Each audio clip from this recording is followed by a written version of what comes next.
The two diesels surveyed the shed. "It's time that we took this railway over," said one. "Shh, it's their railway after all." "Not for long. Our controller says steam engines spoil our image."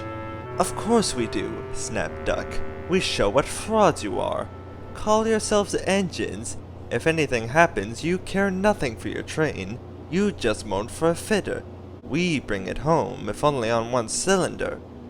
Nothing ever happens to us. We are reliable." Vulgar noises greeted this. "How rude," said the diesel. "You asked for it," growled the other. "Now be quiet." Next day, Henry was rolling home tender first.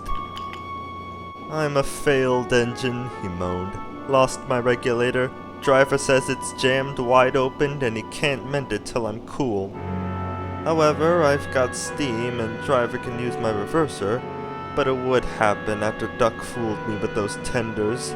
Now they'll laugh at me again." He reached a signal box and stopped, whistling for a road. Opposite the box on the upline stood one of the new diesels with a train of oil tankers. "Worse and worse," thought Henry.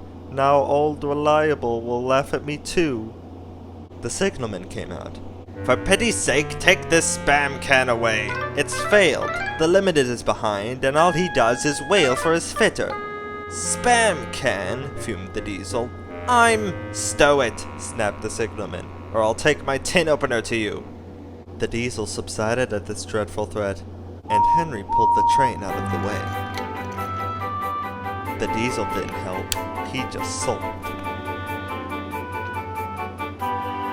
The limited rushed by with a growl and a roar. Henry gave a chuckle. "Look, Spam Can," he said, "there's your little pal." The diesel said nothing. He hoped the other diesel hadn't noticed. The other diesel hadn't noticed. He had troubles of his own. His ejector had failed and the brakes were already leaking on.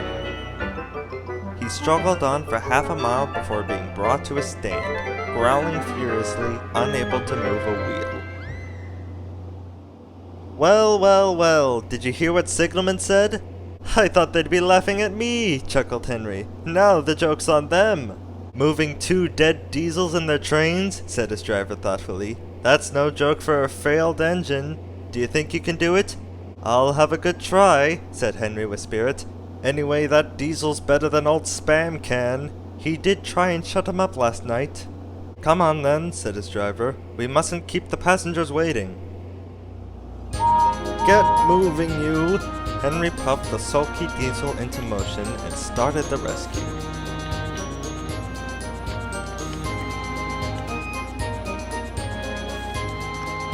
Henry gently buffered up to the express. While the two drivers talked, his fireman joined his front brake pipe to the coaches. "It's better than we thought, Henry," said his driver. "The diesel can pull if we keep the brakes off, so the only weight we'll have is Spam Can's goods." "Whoosh," said Henry. "That's a mercy." He was by now feeling rather puffed. "Boop, boop, boop! Are you ready?" tooted the diesel. "Beep, beep, beep! Yes, I am," whistled Henry.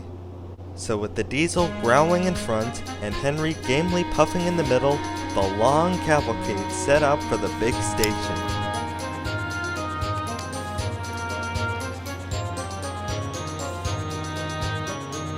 Donald and the Flying Scotsman were waiting. They cheered as Henry puffed past.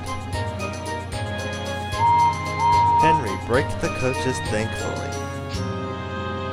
Spam Can and the tankers trailed far behind. The passengers buzzed out like angry bees, but Sir Topham Hatt told them about Henry, so they forgot to be cross and thanked Henry instead. They called him an enterprising engine.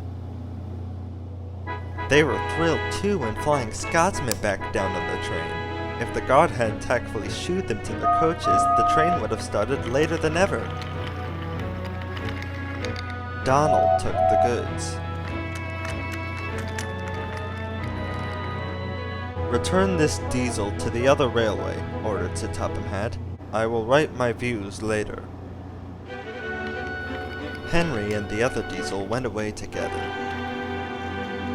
I'm sorry about last night, ventured the Diesel. That's all right. You did shut old Reliable up, and made a fool of myself today, too. Rubbish! A failed ejector might happen to anyone. I'd lost my regulator. You failed! Exclaimed the Diesel. And yet... His voice trailed away in admiration. Well, said Henry, emergency, you know. Trains must get through. The Diesel said no more. He had a lot to think about.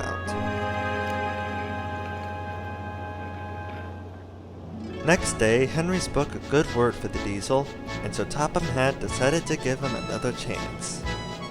The others gave him a welcome.